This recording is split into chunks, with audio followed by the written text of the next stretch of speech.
Yes, ndabasuje mbahaye ikaze mbifurije kugubwa neza muri iki gitondo cya none tariki 21 z'ukwezi kwa 10 umwaka w'ibihumbi 2025 nk'ibisanzwe.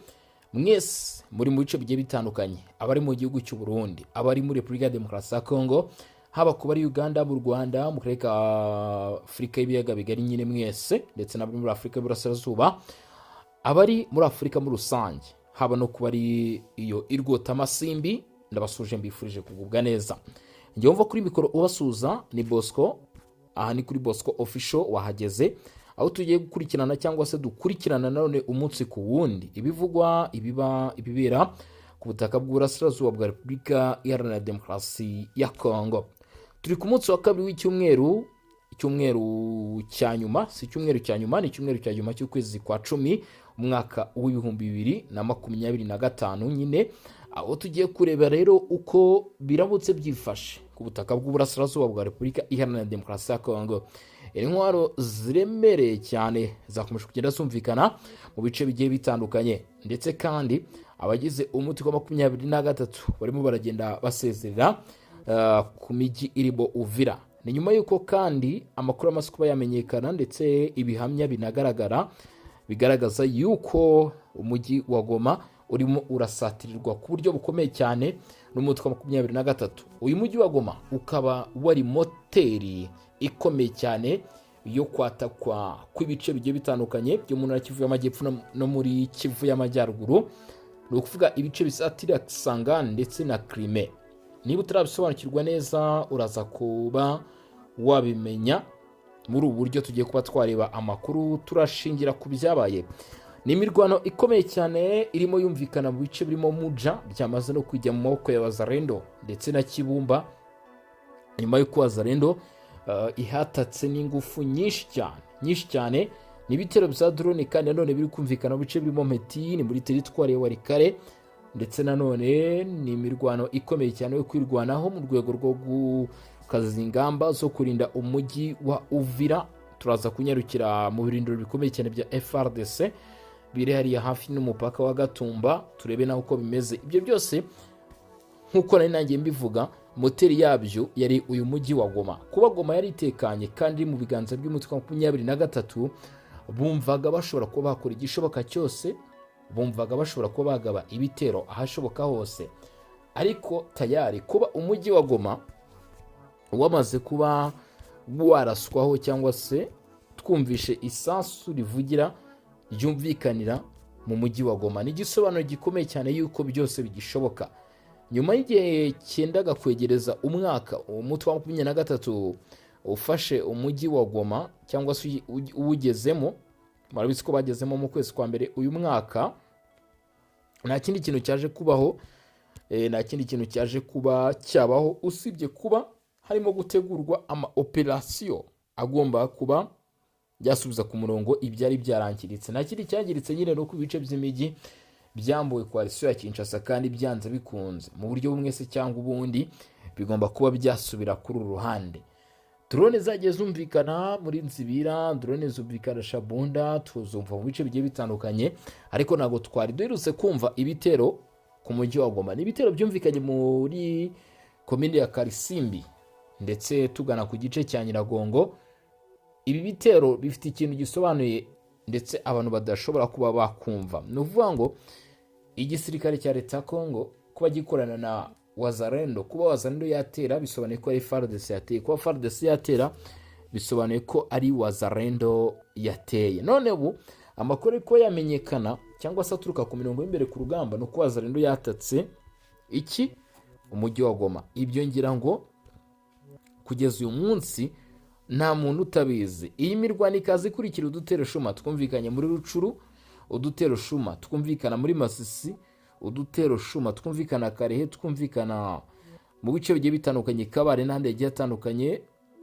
Abajenerali bagiye batandukanye, nubwo ari ba generali autoproclamé ba Wazalendo, ntabwo bagaragaza ko baticaye. Ibi byose ni bishyira igitutu ku mutwe wa 23 wari wizeye yuko ubutegetsi bwa Kinshasa bugiye guhumwa amaso n'ibiganiro bya Doha, hanyuma nabo bakabufatirana bakabwatsa icyo bita umuriro. igitutu cy'umuriro, baba bari gukora ibyo ngibyo byari bubaviremo gufata ibyo bice bya Kisangani. Nk'uko mwagiye mubyumva, uwo bita General Sultan Emmanuel Makenga yagiye bigarukaho abivuga, ariko kugeza uyu munsi ibyo yavuze byose ntabwo byigeze bijya mu bikorwa. Gusa kuri bo barabigerageje, kuri 23 barabigerageje ndetse batekerezaga ko bigiye gukunda, ariko ntibyakunze. Bisobanuye iki cyangwa se bigaragaza iki? Bigaragaza ko igisirikare cya leta ya Kongo wakibureminga utakibureminga, FARDC wayibureminga utayibureminga, FDNB igisirikare cy'u Burundi wakibureminga utakibureminga, hano ku mirongo imbere ku rugamba wazarendo wabavuga utabavuga, akazi kabo bakarimo, kuko ibyo byose babashije kubihagarika. Ndetse n'amakosa bakoze mu gihe cyashize kandi yagiye akorwa n'abayobozi bamwe na bamwe bagiye bagambana, narimo arakosorwa, kuko murimo murabibona Kibumba imirwano yatangiye. Ahubwo ikintu ugomba kubamenya mbere yo kuvuga ati reka tureke gushyigikira wazarendo, reka tureke gushyigikira FARDC, FDNB muri rusange, turaza kwibaza wowe mu by'ukuri wakoze iki? Ese wabashyigikiye bundi bananirwa gukora? Ari nayo mpamvu umunsi kundi babwira ni mu kandi like, subscribe, share ndetse na comment, ubundi turusheho kugenda tubana mw'abantu mwe muri aya makuru tureba uko biba byifashe. Bamwe mu bayobozi bagiye batandukanye b'umutwe wa 23 biravuga ko bamaze kuyabangira ingata batakiye mu mujyi wa Goma nyuma yo kumva urusasu ruvuze, cyane cyane bamwe mu bari abasivile cyangwa se bari abacari nk'uwo bita Colonel Nanga. Biravuga ko atakiri muri uyu mujyi wa Goma, amaze nyuma y'uko ibitero byumvikanye Kibumba ngo yabarasutsemo. Abenshi baravuga ati yabarerekeje Kenya agasanga mugenzi we Joseph Kabila, ariko nyamara kandi andi makuru akavuga ko n'abandi bagiye batandukanye bamwe mu bayobozi b'umutwe wa 23 baba barasotse muri uyu mujyi wa Goma nyuma yo kubona ibitero, ubukana bw'ibitero bya FARDC birimo amasuko, birimo za drone za Seka 4 B4. Izi ngize zateye ubwoba bamwe mu bayobozi 23 bavuga bati dushobora kuzategwa ambush cyangwa se dushobora kuba twahura n'ibibazo bikomeye cyane, nyuma y'uko Colonel Alfred yari amaze iminsi atezwe ambush na wazarendo aho bita muri biriya bice byo muri Rucuru Bunagana. Ibi bintu murabizi cyangwa se mwakomeje kugenda mubibona ibyari byabereye hariya rero muri biriya bice.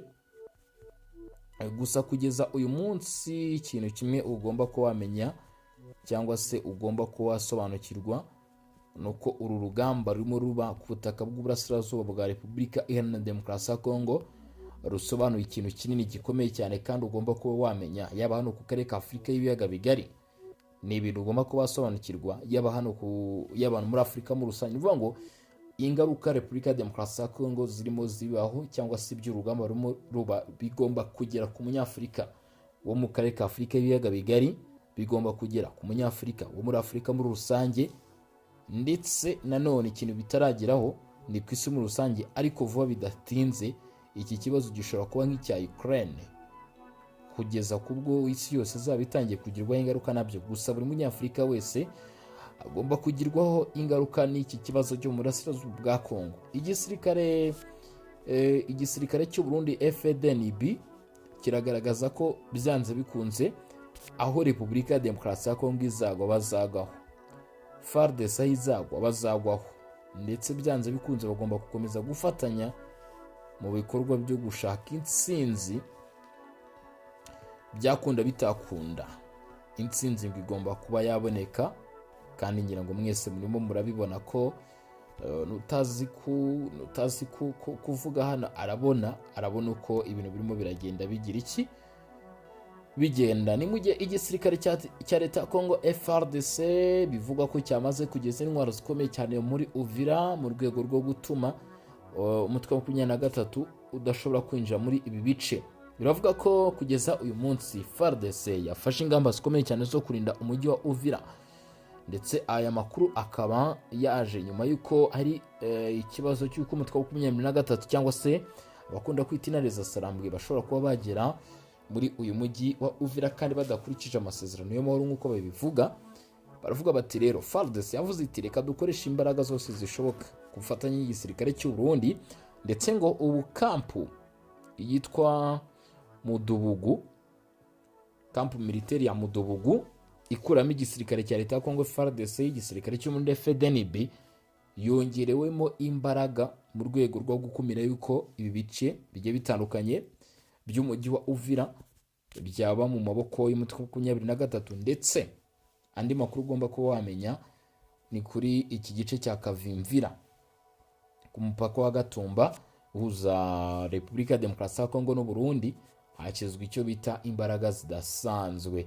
Ni umwanzuro wafashwe rero kandi ugomba kuba akurikizwa n'ubutegetsi bwa Kinshasa, uko kandi igisirikare cya leta ya Kongo kigomba gukumira yuko izinare za Sarambwe zigomba kongera gufata ibindi bice. Ni muri urwo rwego ngo ama anti-aircraft mota, amatanks, ibitwaro ibimodoka by'intambara ndetse n'izindi intwaro ziremereye zirimo n'indege z'intambara zamaze kugezwa ku mirongo y'imbere ku rugamba ndetse zahawe FARDC muri Uvira mu rwego rwo gukubira yuko uyu mutwe wa 23 wabasha kugira ibice ibyo ari byo byose wigarurira. Ubu amakuru aravuga ko ikiriho igisirikare cy'u Burundi ndetse na coalition muri rusange, ibice byose biri strategique bakomeje kugenda babifata mu rwego rwo gukumira yuko abikosi iryo ari ryo ryose ryatuma umujyi wa Uvira ugomba 23. Gusa kugeza uyu munsi ndakumenyesha ko ibice biri strategique byose biracyari mu maboko y'igisirikare cya leta ya Kongo ndetse na Wazalendo, kandi barimo barifashisha intwaro zikomeye cyane, izo ntwaro z'umurengera, izo ntwaro karabutaka, barwana ku gihugu ndetse bashaka n'inzira yo kuva muri ibi bibazo.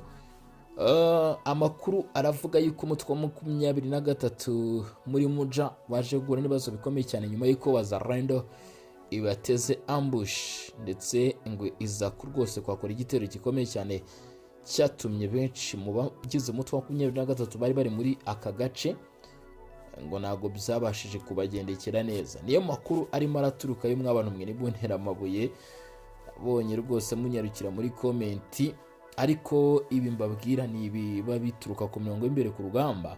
Kamembye ntago ndwanya intambara, ntago njya ku rugamba, ariko dukurikirana 5 kwa 5, dukurikirana umunsi ku wundi ibivugwa, ibiba, ibigaragara hano ku butaka bw'uburasirazuba bwa Repubulika Iharanira Demokarasi ya Kongo.